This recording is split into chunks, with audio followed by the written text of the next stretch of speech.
It's tea time. There's nothing like a really good cup of tea after a long week. Take the time to reassess, reflect, and readjust. Hey, so it's Trelles here.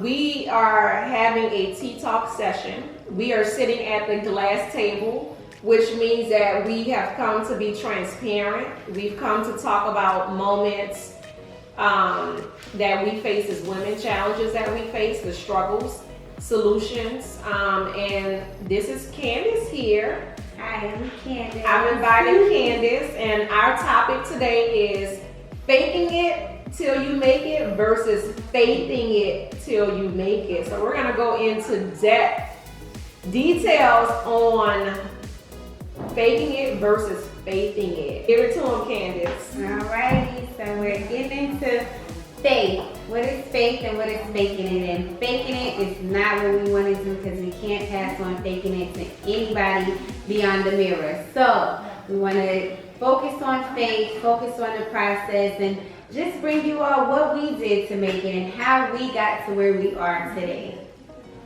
In my 20s, I can remember, you guys don't know, but I used to be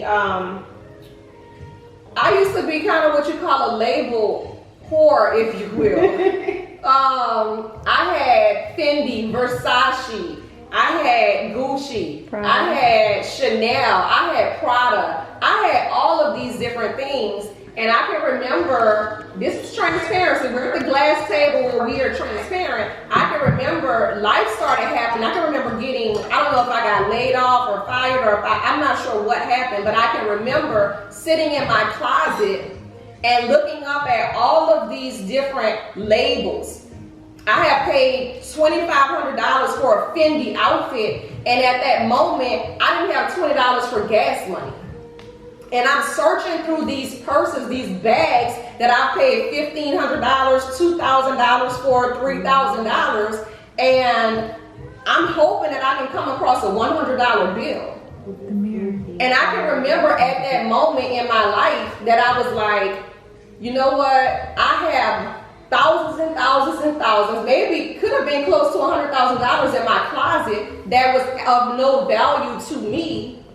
And I was hoping to come across a $100 bill. And so that is when we talk about faking it until you make it versus faithing it until you make it. And at that moment, I decided that I was never gonna find myself in that position again. I was never gonna find myself in a position that I had all of these things that I looked good on the outside. But when it came to having assets, when it came to having my emergency fund in place, when it came to having a savings account in place, when it came to having my 401k in place, when it came to having availability on my credit cards, I didn't have those things. And so I decided years ago that I was never going to find myself in a position again where I had tons of money coming through my hands, but I didn't have access to anything in the moment that I needed it. It's time for us to get on a better path. And that means, do you believe? Do you believe that you can break generational curses? Do you believe that you can actually build wealth? Do you believe that you can actually purchase a home and pay it off in 3 years when the bank says you can pay it off in 30 years? Do you believe that you can go from making $1,500 to $5,000 per month to $10,000 to $20,000 to $50,000 per month? Do you actually believe it? It's time to start having faith and faithing it. But now we're gonna hear from Candace. So Candace, what's faking it till you make it and what's faithing it till you make it? Right, so I feel like I spent a lot of time faking it to where I didn't make it in my early 20s. So I'm 30 and I wanted to have this persona of looking rich, but when it came down, like I told you last night, like, oh, you need $20,000 for down deposit on a house. I'm like, okay, I got $20,000 worth of shoes, I had $20,000 worth of outfits, but I didn't have $20,000 to put into my son's legacy. And I feel like that's what I want to say first. If I have anything to say, it would be, if we're faking it till we make it, you can't pass faking it to your kids. The only thing you can teach your kids is how to fake it just like you, but then they're not going to make it. So we spend all this money trying to look the part, but you can't pass how you look. You can't pass I look good in this picture down to your kid. You know, you can't pass, that's not building wealth for them. That's not building a solid foundation for them. And I think that's where I had to get my first gram, because a lot of times we can be very selfish and be caught up in how people view us and things like that. But how does my son view me? How is he going to be proud that his mom took the right steps in order to build something that he has a solid foundation, so that his children have a solid foundation? I feel like that's first and most important when you're trying to say, let me stop faking it. Stop faking it for your kids. If you're going to fake it, if anything, fake like you feel good when you don't for your kids, but don't fake when it comes to money. Do stuff with your money that's actually going to grow your money, instead of just don't make your money rain. Plant seeds with your money, right? When I see faith till you make it, I believe in law of attraction, so I always go to that premise first. But all it's saying is you have to create an idea. What is it that you want? I feel like a lot of times we lose faith because we focus on what we don't want. And we're saying, oh, I hope I don't not have this. I hope I, can play this bill, versus, you know what? I know that I'm going to be able to pay this bill. I know I'm going to be able to make this investment. I know I'm going to be able to do this and that for my family. I know I'm going to be able to set this and that up. Starting with what you want first. Mm-hmm. When you decide what you want, that's the seed.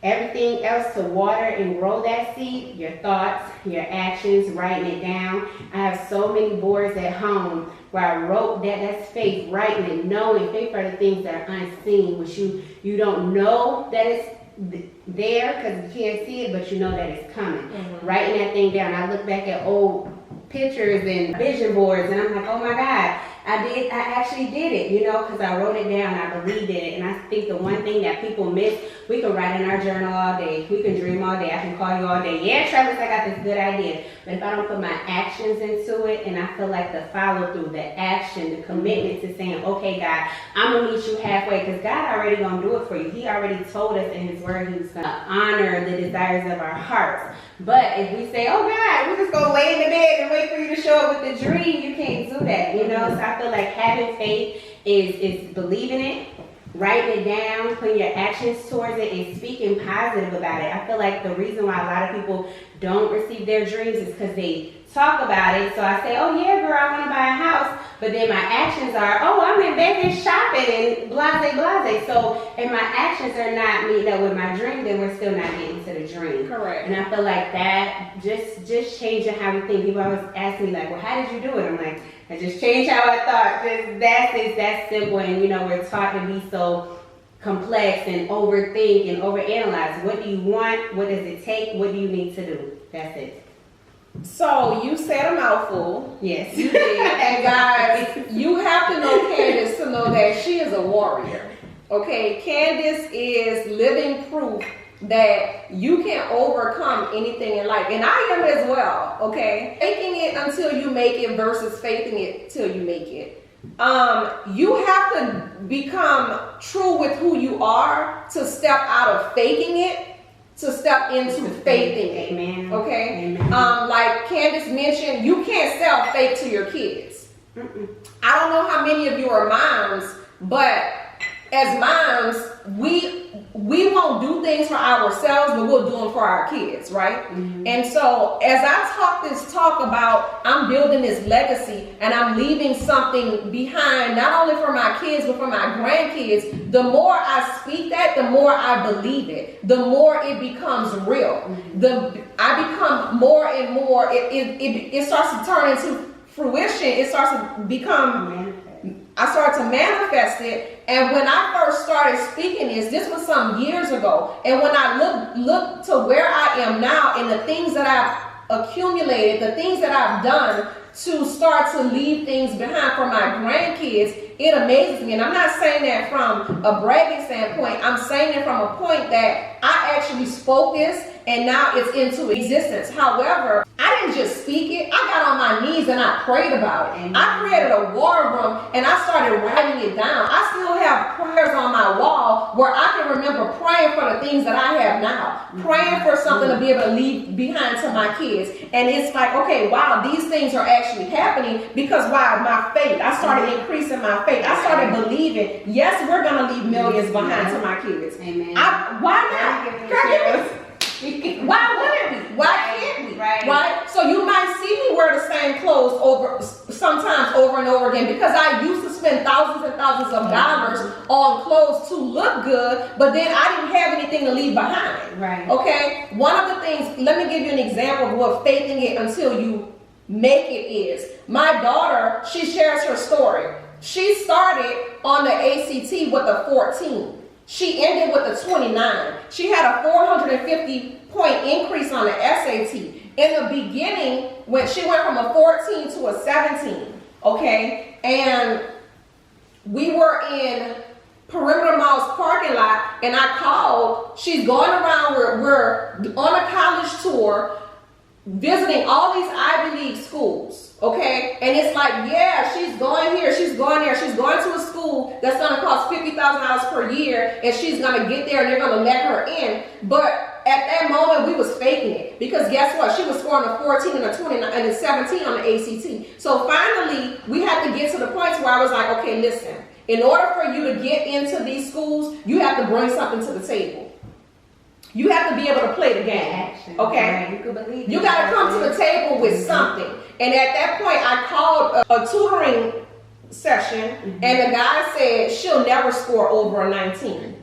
You're looking at schools like Stanford, USC. You're looking at schools like Spelman and Howard and St. John's. Those schools are not going to accept her.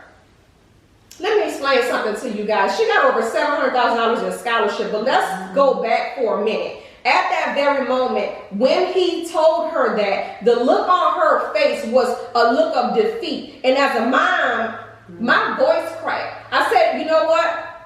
How much is your class? She'll be there.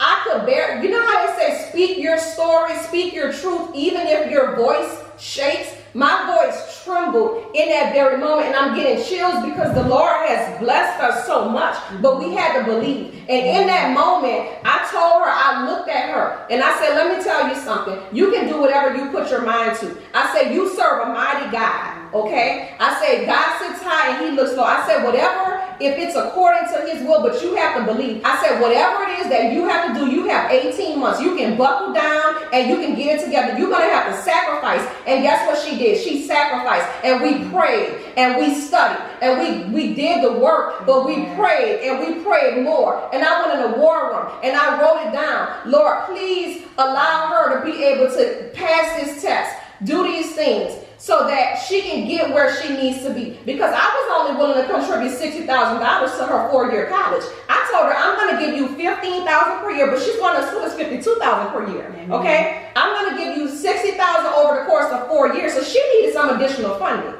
Okay? And so she buckled down. She did the work. She put in the sacrifice. She stopped talking on the phone to her friends. She missed out on games. She got on her knees and she prayed. She did the routine. And the next score she made was a 29. Did you hear what I said? The next score, she went up 15 points. And I called him back and I said, remember you told me that my daughter wouldn't increase more than 2 to 4 points. I said, well, she had a 15-point increase. He said, excuse me, what did you just say?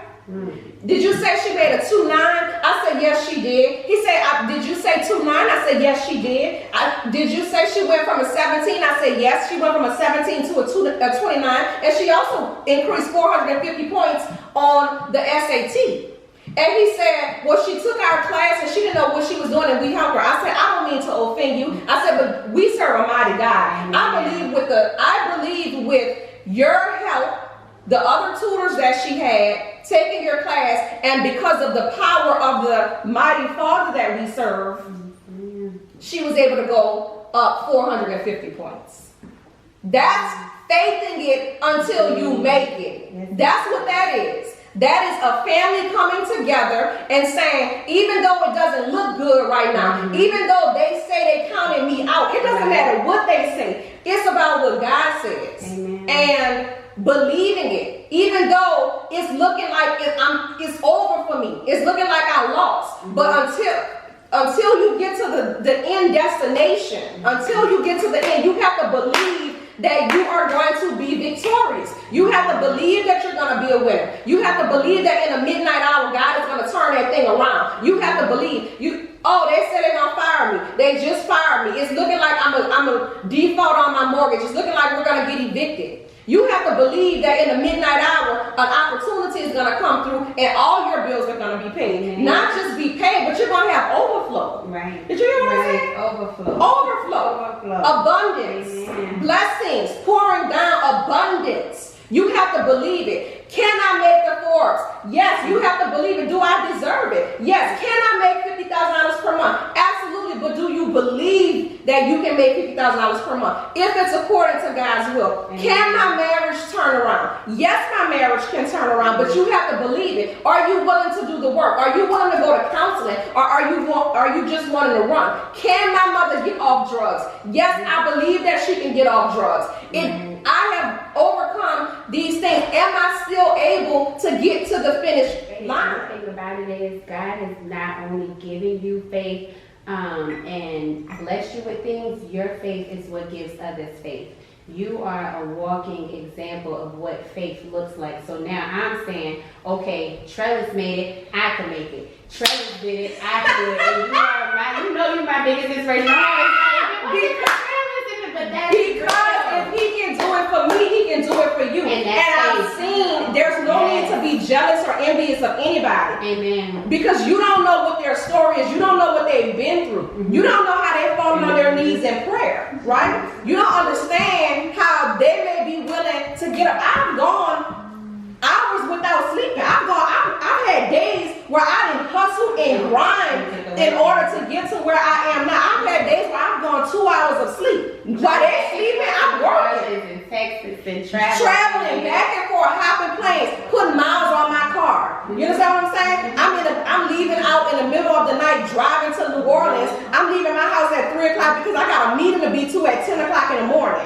So I needed to put my kids to bed, and at 3 o'clock in the morning, I get out and I hit the highway. I'm rolling straight off the highway into a meeting doing speaking engagements. You get what I'm saying? So, and it's going to be a time where we're going to be hopping private jets. Right. You get what I'm saying? That's where we headed, but it had to start from somewhere. Right. I got in my car and drove when the flights was $343. It was $780 for a round trip, and I had to go multiple times per month, and I couldn't afford to spend $2,500 on flights. So guess what I did? I had to get my butt on the road and drive.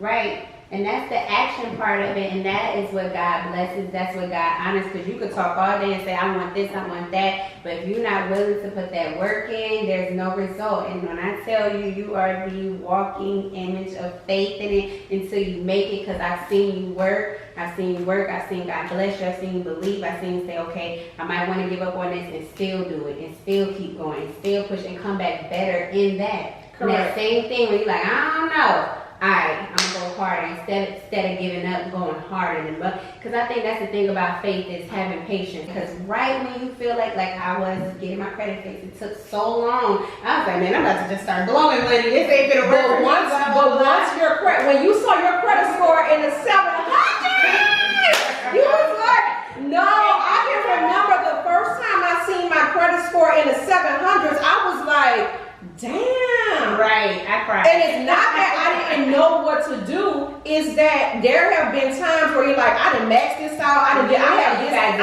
money to pay, right. I don't have $3,000 to pay this cover off, I don't have $5,000 to pay this account off, right. I don't have this to pay this cable bill or T-Mobile or whoever the case may be, and I need instant results. But that's why I tell people when I work with my clients that this is a lifelong journey. Right.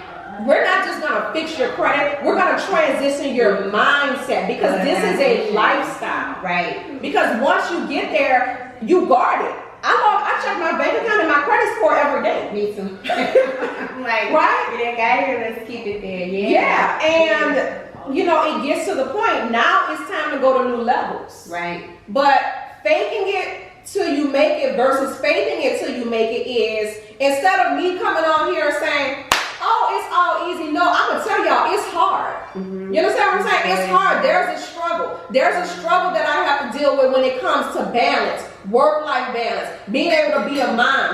I told my husband the other day, I said, it hurts me when my children say, do we have something to eat? We're hungry. I'm trying to get to the next level in my business. I can't cook. This is a season in my life where I can't cook. I need you to cook. Guess what my husband did? He went to the grocery store and he called me. He said, dinner is made. Now, it was only pork and beans and